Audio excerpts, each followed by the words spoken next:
कष्टातून माणसं मोठी होत असतात. देव फुकट कोणाला देत. आज आमचे विकास महाराज इतके सुंदर वाजवतात, भूषण महाराज, हे सगळे गायक मंडळी, इतकं ह्याच्या मागं साधना आहे. देव काय फुकट देतो कोणाला? कुणी उठणं म्हणेन मी वाजवणार आहोत, ग बस तू येडेवानी करू नको. ती कुणाचंही काम नाही, त्याला घासावे लागते. कष्टाशिवाय पर्याय नाही. कष्ट हेच भांडवल आहे. म्हणून 12 कडीची सुरुवात आहे क पासन, क ख ग घ. क म्हणजे कष्ट करा, क म्हणजे काम करा, क म्हणजे कर्तव्य करा, हे सांगण्यासाठी कै.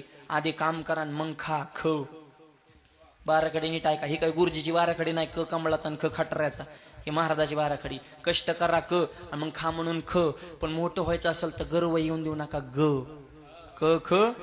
आणि ज्याला त्याला गर्व इतका झालाय सध्या, कुणाला कर्तृत्वाचा, कुणाला नेतृत्वाचा, कुणाला कलेचा, कुणाला पदाचा, कुणाला संपत्तीचा. ज्याचं त्याचं फिक्स वाक्य, मी शून्यातनं विश्व निर्माण. तू काय ईश्वमित्र आहे का काय? तुला ईश्व कळत का? ईश्व केवढं आहे? अरे जगाचा नकाशा जरा डोळ्यासमोर. ज्यांना लय नाद ना बांध कोरायचा, त्यांनी जगाचा नकाशा असा दाराव चिकटावा आणि त्याच्यात तुझी 1.5 एकर दाव बरं कुठे या.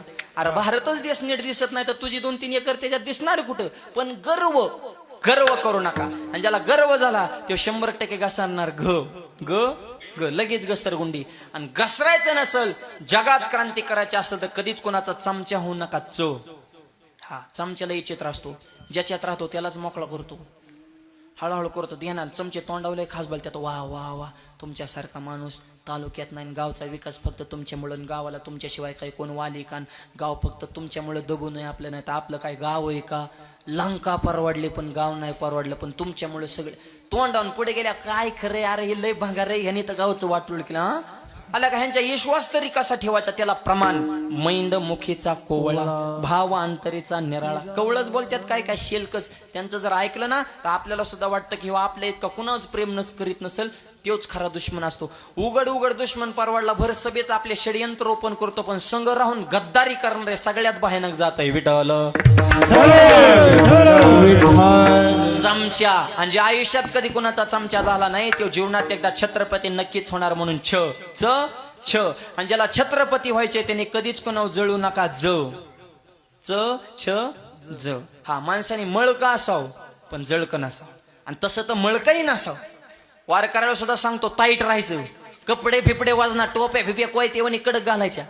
हा ज्यांनी गाव लुटून खाल्लं ती ताईट राहते. तर वारकऱ्याने का गरीबावणी राहायचं? हा राजयाचे कांता, हा मोठ्याची लेकरे जयाचे द्वारी सोन्याचं पिंपळ. ज्ञानोबऱ्यांसारख्या समर्थाची लेकरे वारकऱ्याने वजनातच राहायचं. पिढलं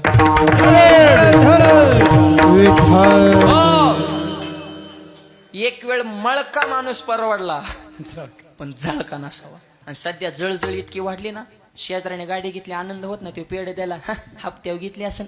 अरे त्याने जमीन काय इकाना, तुला काय करायचं? पेढा खाऊन गप मर ना. अरे शेजाऱ्याने बंगला बांधला म्हणजे आपण बांधला अशी भावना ठेवा. नाही बांधणं त्याच्याच बंगल्यात जायचं, त्यालाच गोड बोलायचं, त्याचा चहा प्यायचा, झोपाय आपल्या घरी यायचं. शेजाऱ्याच्या श्रीमंतीचा फायदा घेण्यासाठी सुद्धा बुद्ध्यांक असावा लागतो. मूर्ख माणूस जळत असतो, शहाणा माणूस सोबत राहून लाभ घेत असतो. जळू नका, सोबत राहा. तुमच्या जायनानं त्याच्यावर काही फरक होत नाही. तो त्याचा मोठा होत राहणारे. जळून जळून तुमची तब्येत नाजूक होईल, कृश होता. तुम्ही डॉक्टरकडे पैसा जाईल त्याच्यामुळं. आणि लोकांचं कसं आहे तुम्हाला खरं सांगा, तुम्ही दलिंदर राहा, लोकाला बरं वाटतं. हे असाच खिचपत पडला. पण तुमच्यातून थोडा पुढं निघाला, ह्यो कस काय पुढं चालला बा? अरे शेजाऱ्याचं घर जर हसून खेळून असेल ना, त्याच्या शेजारी विचार करतो की माझ्या इतका मूर्ख माणूस ह्याच्या शेजारी राहताना ह्यो हसूच कस काय शकतो बा? इतका गद्दार आणि इतका नालायक माणूस ह्याच्या घराला घर माझा एक भिंत आहे आणि मी जिवंत असताना शेजाऱ्याची हसाची टापच कस काय झाली? इतकी खालची बुद्धी. अरे जरा आपली माणसं मोठी करायची का? आणि एक जळणाऱ्यांना जुळून द्यायचं, त्यांचा लोड घ्यायचा नाही. एका व्यक्तीला 100% समाज कधीच मान्यता देऊ शकत नाही. पूर्ण 100% समाज एका माणसाला, देवाला नाही, संताला नाही, माणसाचं तर लय लांब राहिलं. आणि 100%नीही मला मानाव अशी शहाण्या माणसाने अपेक्षा कधीच धरायची. काय करायचं 100%ला? 51% सरकार येते.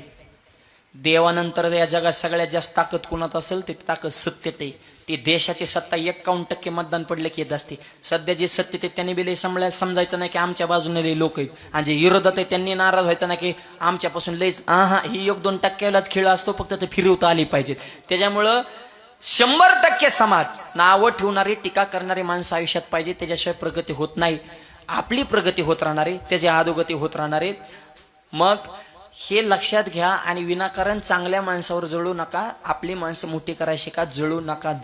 आणि जे कधीच कुणा जळाला नाही, देव सुद्धा त्याची झाडा जडती कधीच होऊन देत नाही. आयुष्यात टकाटक राहा, मुद्द्यावर ठाम राहा, संकट आल्यावर डगमगू नका, मोठं झाल्यावर ढगात जाऊ नका, प्रत्येक क्षेत्रात तरबेज व्हा, तरबेज व्हा असेल थकू नका, यश मिळन पण जरा दम धरा, दम धरण्यासाठी धाडस ठेवा, धाडशी जरी झाला तरी नम्रता सोडू नका, ध एवढीच बाराखडी भरपूर झाली तुम्हाला पावसा पाण्याची. आता सगळीच एकदा सांगितल्या लोड येत असतो, कारण जे हुशार डॉक्टर असतो ते गोळ्या सुद्धा मापात देत असतो. लय गोळ्या एकदाच खाल्ल्या मग चक्कर येत असते, त्याच्यामुळे तुम्हाला एवढ्याच गोळ्या भरपूर झाल्या. आता फक्त पथ्य पाळा. विठ्ठल